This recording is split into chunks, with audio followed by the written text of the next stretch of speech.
ये क्या कर रहे हो? दिखने में तो भद्र और व्यवहार में चांडाल लगते हो। मूर्ख बालक, तुम्हारे माँ बाप ने शिक्षा नहीं दी तुम्हें, बड़ों से कैसे बात करते हैं?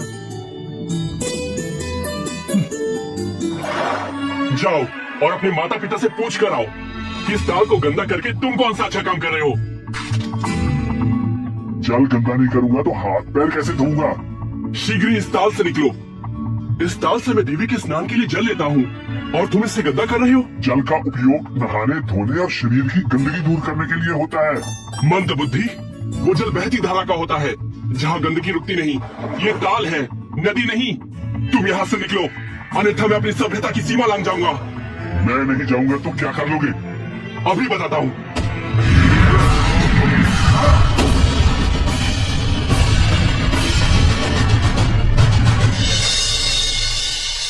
मैं बच्चों पे हाथ नहीं उठाता, किंतु तुमने सारी सीमा तोड़ दी।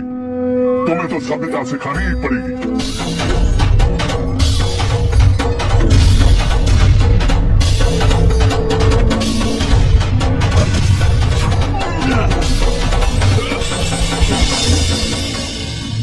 वत्स, ये तुम क्या कर रहे हो?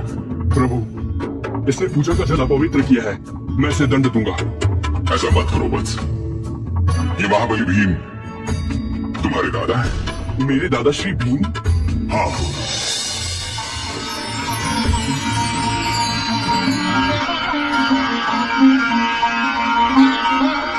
मुझे क्षमा कीजिए दादाश्री, मुझे क्षमा कीजिए। तुम मेरे पौत्र हो, मेरे घटोत्कच के पुत्र। हाँ दादाश्री, मुझसे अनजाने में ऐसा अपराध हुआ है जिसकी कोई क्षमा नहीं। नहीं पौत्र नहीं, भूल मुझसे भी हुई है। मैंने भी बड़े होने का कोई अच्छा परिचय नहीं दिया। मेरे लिए मात्र जल था और तुम्हारे लिए पूजा का स्थल। इसलिए भूल जाओ जो भी हुआ।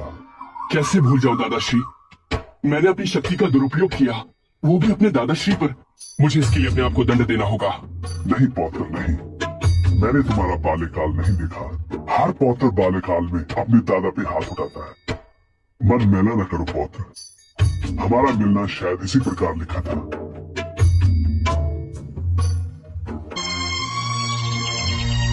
प्रिय भीम, तुमने आने में बहुत विलंब कर दिया। और ये भ्राताश्री, ये बर्बरीक है, मौर्वी और घटोत्कच का पुत्र।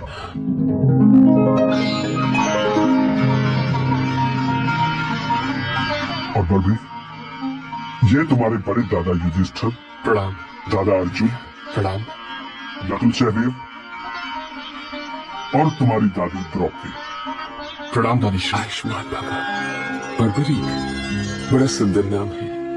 सुंदरता के साथ साथ ये अद्भुत शक्तिशाली भी है।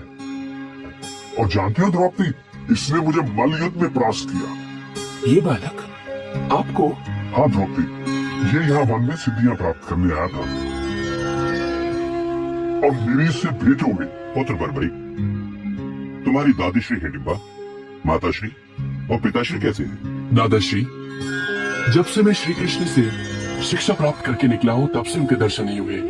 लेकिन ये विदित है कि वो सदैव पिताश्री और आप सबकी चिंता में लगी रहती हैं। घोड़े के टापों की आवाज।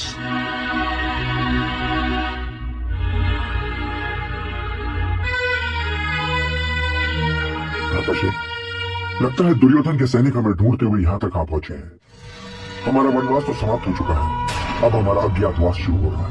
कदाचित तुम्हारा कथन सत्य है अर्जुन, और यदि उन्होंने हमें ढूंढ निकाला तो एक बार फिर हमें 12 बरस का वनवास और 1 बरस का अज्ञातवास सहना होगा। वो आपको नहीं ढूंढ पाएंगे दादाश्री। ये बर्बरीक आपके पौत्र का वचन है।